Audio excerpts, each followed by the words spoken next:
broken Kanu's way, and Dahui's right out of the centre. It's Kanu, what's he going to do? Oh! Can you believe it? Hello Arsenal fans, and welcome back to a new episode of Can You Believe It, an Arsenal podcast. And usually, from what you guys would expect, is a podcast that I'll be talking about a certain game, this game being the Fulham game, which we drew 1-1. But with what's happened over the last 48 hours or so, I have to be talking about Arsenal in a different light, in the European Super League and everything that's happened.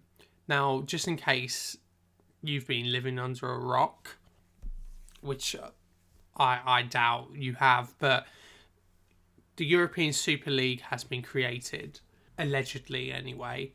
There will be 20 teams, which 15 are founder clubs, and those 15 can never be relegated. One of those 15 teams are Arsenal, so the whole big six in England are in this founding clubs. There's no promotion, there's no relegation, so if Arsenal perform badly, there's no way to get eliminated from this competition. Arsenal are in it for the entire time, no matter how badly they do. It's completely independent to FIFA, to UEFA. They have no say over it. Arsenal are basically going rogue and running it themselves. It's a concept that's mainly been done by Florentino Perez, and I'm not really surprised that Florentino Perez is the man behind this, because obviously he's the man behind the Galacticos. I watched a documentary recently about the Galacticos and about Florentino Perez, and he's always been about making as much money as possible rather than have any sporting value at all. But that's the basic explanation of the Super League. So teams like Leicester, who are in the top four, West Ham, who are in the top four, they won't qualify for this, which is pretty shameful when you think about it. I'm sat here thinking about this and thinking about how Arsenal have gone and completely gone rogue and chosen greed. Now, this is not me saying Arsenal, the team. So not Arsenal players, not Mikel Arteta, not any of the staff that work around Arsenal.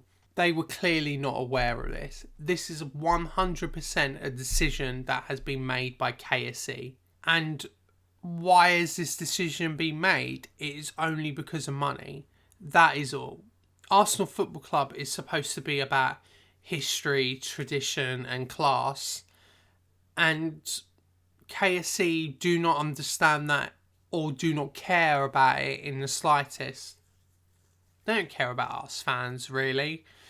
Arsenal are just a way for them to make money.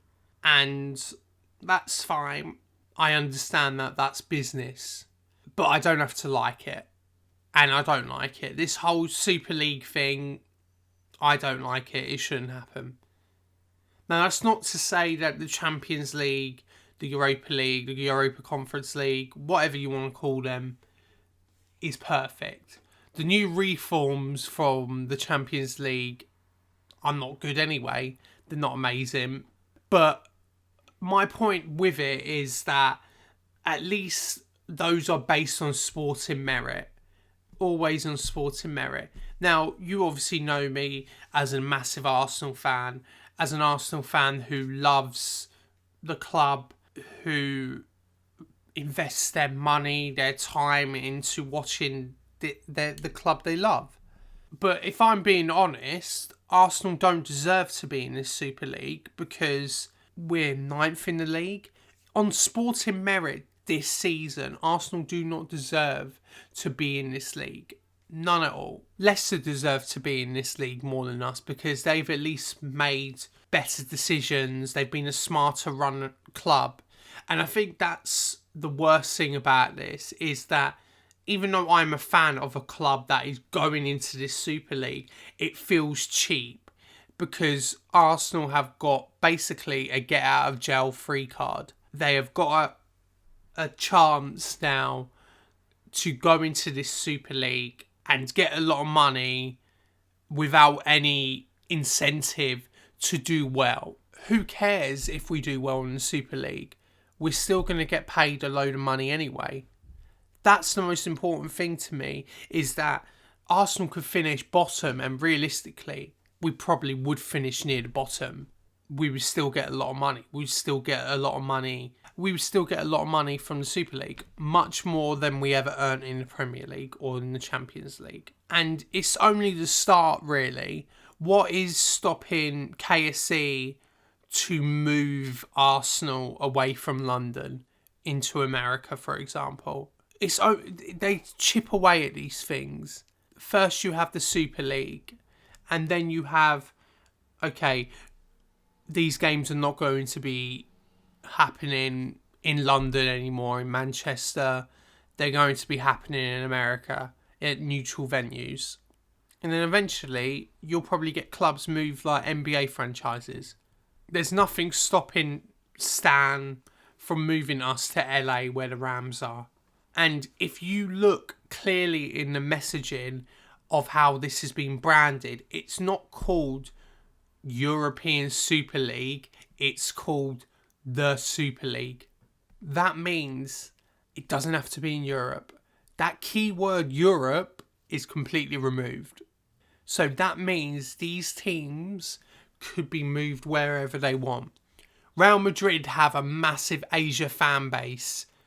What's stopping Florentino Perez from moving Real Madrid to Asia and calling them the Galacticos?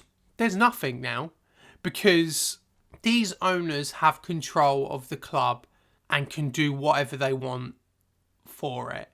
We can protest as much as we want, but money talks at the end of the day, and it's just a grim situation. Now, that's not to say we shouldn't protest, because if you are against this and you are passionately against this, as much as I am, as much as other fans have been against this, you have to make your voices heard. The last 48 hours, fans have been passionate about their contempt against this. Now, there is a very small minority who actually like the idea of the Super League. I think there are even some Arsenal fans that like the Super League. My only response to that is that you may be happy that Arsenal are going to get a lot of money, that are going to be able to buy the best players, but it's not deserved in the slightest, and it's a real get out of jail free card for this club. Arsenal have been horribly run for a long time. They have made horrible decisions in the transfer market, and Arsenal don't deserve this money, because would you trust the people running the club to spend that money wisely? I wouldn't. What says that Arsenal wouldn't buy another Willian, wouldn't buy another Mustafi, wouldn't buy another Mkhitaryan, Socrates, all these players that were bad? Do you trust Arsenal to make these decisions with that money to make the club better? No, I don't, and you shouldn't either. I'm just ashamed of Arsenal. My life is based around this football club, really. I now do a podcast about Arsenal, and I'm very fortunate to be able to have the technology to do it, the fan base to be able to support me in terms of how I feel about Arsenal, and to have discussions about Arsenal on social media. It's all I've ever wanted with this football club, is to be able to speak to people about it. And in real life, I don't really get that chance, because most of the friends that I have are not really into football. So to be able to speak to you about Arsenal in any light is a privilege to me. I love doing it. But they made me ashamed with joining this Super League. And the worst thing about it is that the owners didn't even come out themselves and tell the fans or tell the players, tell the team. In the statement that Arsenal put out on Arsenal.com, on Twitter and everything, there was not one representative from Arsenal speaking. There was a rival owner in that statement, in the Glazers from Manchester United. Now, obviously, rivalry comes apart and we are all united. So if there are any Manchester United, Liverpool fans hearing this, I'm with you. We're all united against this, really. But it was just shameful that once again KSE have chose to be cowards and chose to hide once again. All those years under Arsene Wenger, when he was on the edge of his end of his contract, KSE didn't report or didn't speak about it. Ivan Gazidis didn't speak about it. They were all silent. They allowed Arsene Wenger to be the shield for them. For any criticism, Arsene Wenger was the shield, and he was great at defending the club because he's just an incredible man. But feel for Mikel Arteta here. He's a first-time coach, a former player at the club, who now has to basically be a shield for these owners. Now, I don't know what Arteta is thinking. I hope that Arteta is thinking the same as Klopp. He doesn't want this to happen. Jurgen Klopp came out yesterday again after the Leeds game and he was very passionate. Maybe his arguments weren't completely directed on the Super League and he was too busy focusing on Gary Neville. Even though Gary Neville is on the same side as Jurgen Klopp in this instance. But his post-match press conference was much clearer and he said he opposed the Super League. And I hope Mikel Arteta does the same. But Arteta has a press conference on Thursday. It will be very interesting to hear what he says about it. And I hope he is completely honest. And if he opposes it, then more power to him. And now it puts me to this point. Arsenal are in a European semi-final, the Europa League semi-final. Obviously, it's not the Champions League. It's not the creme de la creme, but it's still a European trophy. And all that excitement has been completely sucked out of it now. What is the point of finishing the season now? There's 0 point in finishing the season because what? Say if we win the Europa League, qualify for a competition that Arsenal are probably not even going to be in, the trophy would be hollow because we're leaving UEFA. Well, I mean, we've left UEFA. We left the European Clubs Association yesterday. So what would the point be in it? To go into a competition that doesn't exist, that has only been created with no sporting merit combined it. There is no sporting merit being in this competition. You could win the thing, fine, whatever, but there's no incentive if you finish 6th, 7th. There's none. You'll still get paid anyway. I think a lot of fans would be much more on side if you were able to qualify for this competition. But because you're not able to, only 5 out of the 20 teams will be able to qualify, and it's a predetermined criteria. It's not like if you finish first in this league, you get qualified into it. And it's because of the 15 founding clubs who can never be relegated that are ruining this. I know Arsenal are a massive brand. They're a massive club. I know that, and I'm very happy that Arsenal are a massive club. We might do rubbish in Europe, but domestically, we are the 3rd best club in England, behind Liverpool and Manchester United. But if you're talking about current day Arsenal don't deserve to be in Europe. They don't deserve to be anywhere near this Super League. And that's why I say it's a get out of jail free card, because Arsenal have completely lucked into this. What reason can you give that they are in the Super League? The only reason that they're in the Super League is because Florentino Perez and Stan Kroenke are really good mates. That's it, really. So what is the point of finishing the season? I see no point. People say, well, there's still a trophy to win at the end of it. But what does that trophy mean now when Arsenal are basically leaving that competition anyway? Leaving that association. Now, this is not to say that UEFA and FIFA are perfect anyway, because they are not. They are not against this. That's the thing. I think a lot of people think oh, the European Super League, at least it's not UEFA, at least it's against Sky or anything. I'm not saying that these organisations, these broadcasters are perfect. I mean, Sky basically did the same thing with the European Super League with the Premier League in 1992. But the difference between that is that it was always based on sporting merit. You could underperform and be punished for it.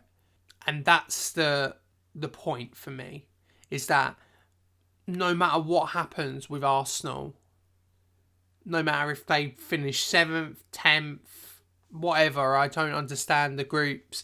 I know there's 2 groups of 10 and then the top 3 qualify for a quarter-final and then 4th and 5th have a playoff. But what if we finish 6th or 7th in those groups every year? We're still going to get paid. There's no punishment for not being in those positions.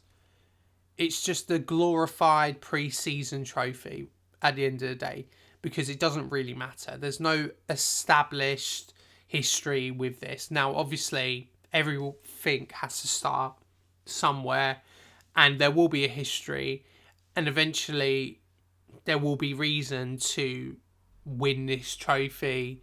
But for now, there's no incentive. There's no reason. It's just, I would rather win the Europa League. I would rather win the Europa Conference League, because at least these are competitions under an organisation that have established for, 100 years? I don't know how long UEFA have been there. That's like the clubs coming up with their own World Cup. Who would like that? I would rather be in the World Cup. And now, obviously, this goes back to the players as well. The players could be banned from playing from their national teams. For what reason? Because of greed, because of money. These players could push out. I feel sorry for someone like Bukayo Saka, who, after the game against Slavia Prague last week, the game that we were so happy about, we performed brilliantly. I was delighted with it. I was really excited about the potential that Arsenal could win a European trophy. And you know me, that I've spoke about this podcast multiple times, how desperate I am to win a European trophy. And Saka came out after the game and said, I thank God that I'm in a semi-final with Arsenal. This is a kid who has grown up dreaming of playing for Arsenal in the semi-finals of Europe, of winning trophies, winning the best trophies with Arsenal. And now that opportunity is going to be taken away. He's probably also dreamed of playing for England as well at a World Cup, at Euros. And that dream could be taken away, all because of the greed of owners. And that's the sad thing as well, because us fans, we will complain about things, but I feel sorry for the players the most, because nobody asked for this. They are being told to do things by owners with money. I would respect any player, any coach who decides, I don't want to be a part of this, I'm out. I would respect them indefinitely.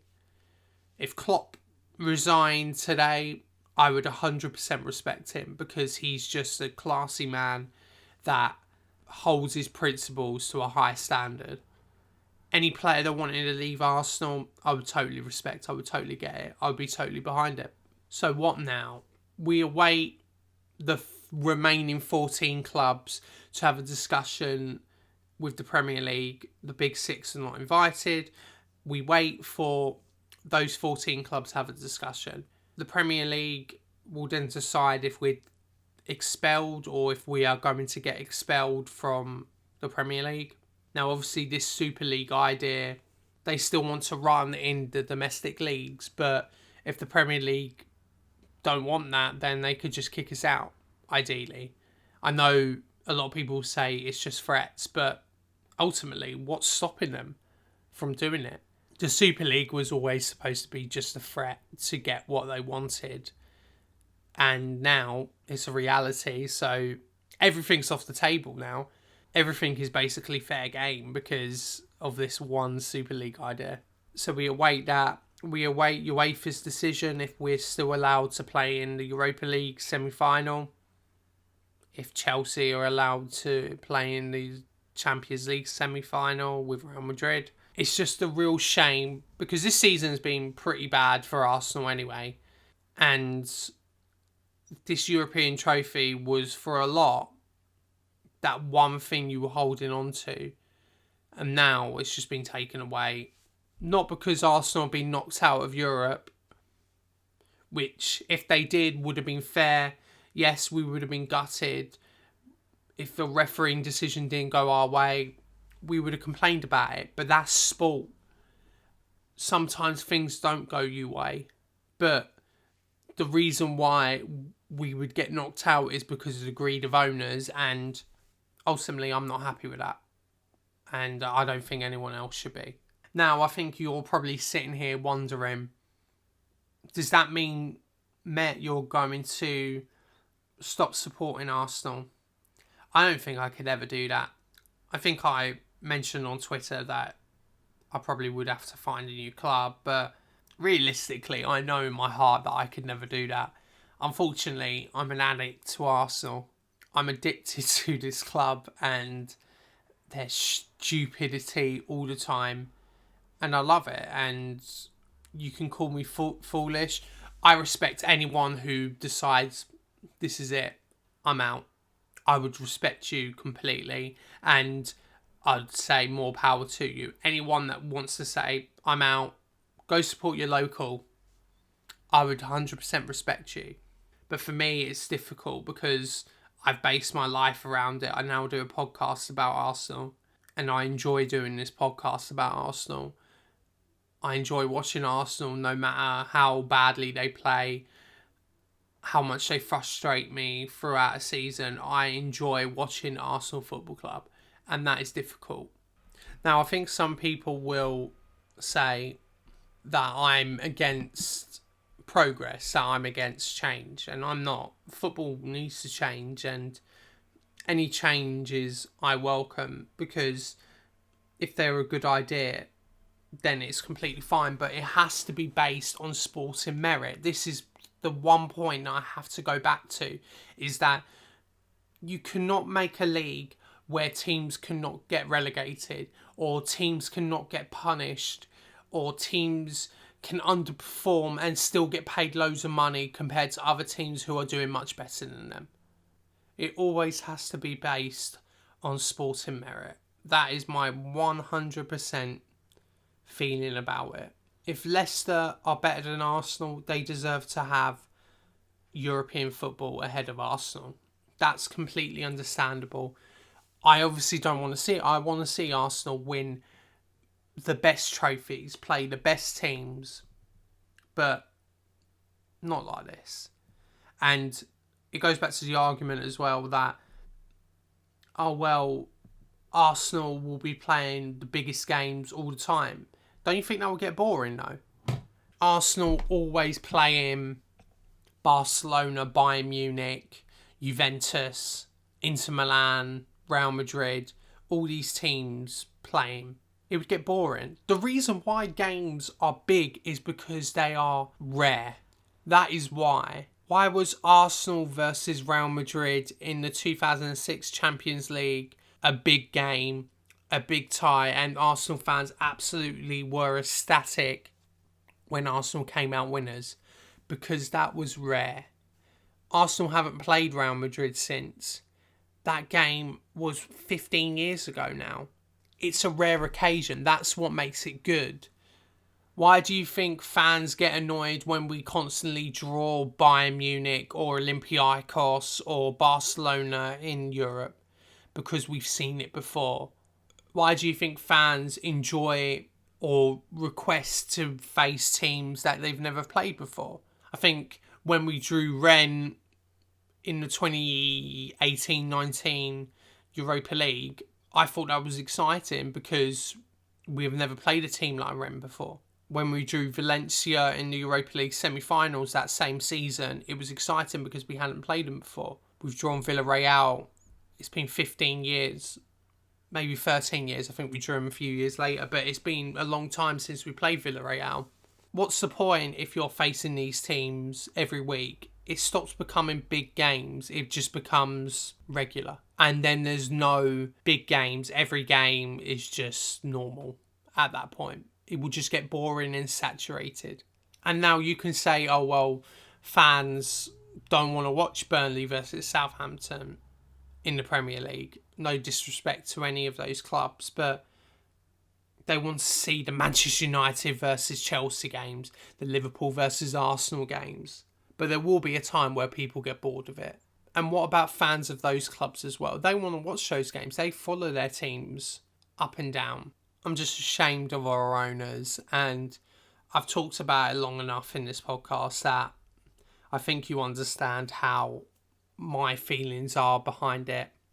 And if Arsenal get removed from the Premier League, if they get removed from any UEFA competitions, they would 100% deserve it. Not because the players deserve it or Mikel Arteta deserves it, no. Because Stan Kroenke and KSE are selfish, greedy owners who have made a decision without consulting anyone about it so they can line their pockets more. And that's the stark fact about it all. So those are my thoughts about the European Super League. I know I've talked about it for quite a long time and I apologise for that. In terms of the actual football and in terms of what happened this weekend, I'll briefly touch over what happened against Fulham. I'm not going to go into any depth because ultimately, with this European Super League, what is the point? Because these games now mean nothing when we could be out of this competition next season anyway. So, in terms of the Fulham game, we started quite well. We had 2 chances in the first 10-15 minutes. Martinelli should have scored within 30 seconds. He chipped the keeper just wide. He had another big chance, which the keeper saved. He probably could have left it for Ceballos, but he didn't. He had a shot, and it just got saved by Areola, who was really good on the day anyway. Fulham started to get more into it. I think Josh Maja had a chance which just went wide of Ryan's post, who was starting instead of Bernd Leno on the day. But just before the end of the first half, Ceballos scores a really good header. It was a cross, I think, from the left-hand side, which was flicked on by Lacazette, who it went all the way to the right-hand side to Bellerin, who put in a really lovely cross, and Ceballos headed it in really well. But it was then adjudged that Bukayo Saka was offside. I think he touched the ball, passing it to Bellerin. But the offside was ridiculous, and it was basically a toenail offside, really. Yeah, Saka was off by a toenail, and it was a really not good decision. I mean, it was offside, but it's just these centimetres, and this is the problem with VAR, is that they are finding real centimetres to rule anything out, rather than look for the clear and obvious errors. But we went into half-time at 0-0, and I think our performance was pretty poor on the day. El Neni especially was frustrating me because he was moving the ball too slowly. I mean, you've probably seen the screenshot of Smith Rowe making a really good run and El Neni then passing it backwards. That infuriated me because Smith Rowe, it wasn't even a difficult pass. He also takes it on his weak foot. It was an easy pass, and I don't know why El Neni decided to go backwards. It was really frustrating. He got rightly lambasted by, I think it was Bellerin on the sideline. So we come out in the second half, more of the same really, trying to build up. Fulham defended quite deep, and then Fulham get a penalty. Now, firstly, before I talk about the penalty decision, I think Gabriel, he's a bit too rash here. He doesn't need to do what he does and give a decision for the referee. That being said, I think Lamina dives, and I don't think it should have been a penalty. I can't believe it wasn't overturned by VAR. I can't believe it didn't go to the monitor at all. I think he dived, and it shouldn't have been a penalty. I was really annoyed. Obviously, it doesn't really matter now, but I was really annoyed at the time. VAR screwing Arsenal once again. It's funny that that no one is talking about these decisions because there's no point, but I digress. And Josh Maja scores from the spot. It was a really good penalty. It was risky because he went straight down the middle, but really hit it high. But good penalty. Partey and Pepe came on, and then Lacazette went off injured, which is a real worry because he's obviously our top goal scorer this season. And with Aubameyang out, we don't know who's going to play up front against Everton. But Lacazette goes off injured, and Nketiah comes on. And what I liked about the last 10 minutes, and I think it hasn't happened a lot with Arsenal, is that Arsenal really knocked on the door to get a goal here, and they kept having chances. There was an incredible pass from ESR to Martinelli, who went around the keeper, crossed it to Pepe. Pepe had a header, and somehow Areola stuck a foot out and kept it out. It should have been a goal. Martinelli had another chance where he dribbled really well past a couple of defenders, but shot straight at Areola. The last 10 minutes was good. We were knocking on the door. That's what we were doing. We had done well. Ultimately, we got our equaliser in the 97th minute, and it was funny. Credit Matt Ryan here, who leaps up from the corner, heads it on, who gets it to Spice, who has a shot. Keeper saves, but it comes out to Eddie Nketiah, who scores. VAR tried to rule it out because they tried to say that holding was in the eye line of Areola, which was nonsense. But no, it was fine. It was a goal given. I see a lot of people going on about mentality, about Nketiah celebrating. Ultimately, I don't care really, because I think Eddie has been frustrated the last few months. He's barely appeared, and this was probably relief for him. Also, I don't think we had enough time to get the ball, take it to the penalty, to the centre circle, to come out and try and score another goal. There was no point. It was just a very good moment. It was a good equaliser, and we saved a point from a game that we deserved much, much more. I think we beat them by XG, I think by 2.8 to like 0.8, and they had a penalty as well. So they basically created nothing on the day. So it was really unlucky for Arsenal.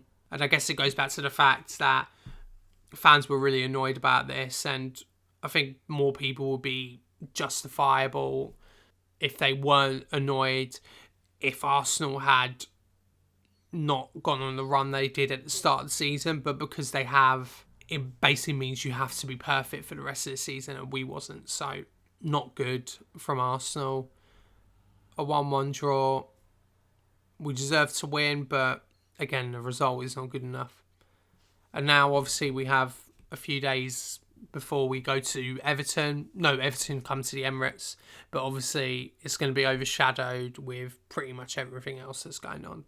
And I want to end this podcast by saying thank you guys for being with me. Thank you guys for listening to all my rambles.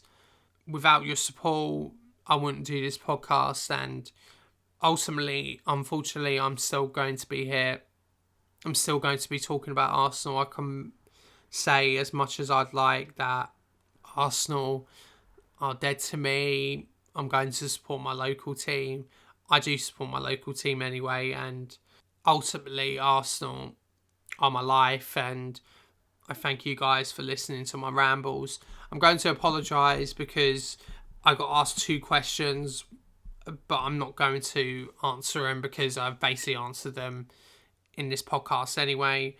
So they were from Jack and from Titanori. So thanks for your questions, guys. But ultimately, I've basically asked these questions. So yeah, so where do we go from here? I don't know.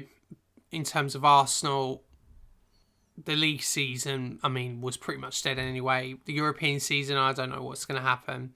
But I will talk about it more. Hopefully, you'll get maybe some more videos, maybe some more content about it when stuff breaks, because obviously these are things that are going to come out very quickly, and they're going to be massive in terms of Arsenal's season. But again, sorry about the really gloomy podcast. It's a very gloomy time to be a football fan, especially of a top 6 club. I mean, even if you're not a fan of a top 6 club, it's pretty much a gloomy time for football. Once again, money comes up king. But anyway, I better end this podcast. So thank you for listening. It's a bit of a longer one this week. So we have Everton on Friday. Hopefully we can get 3 points. Say no to the Super League.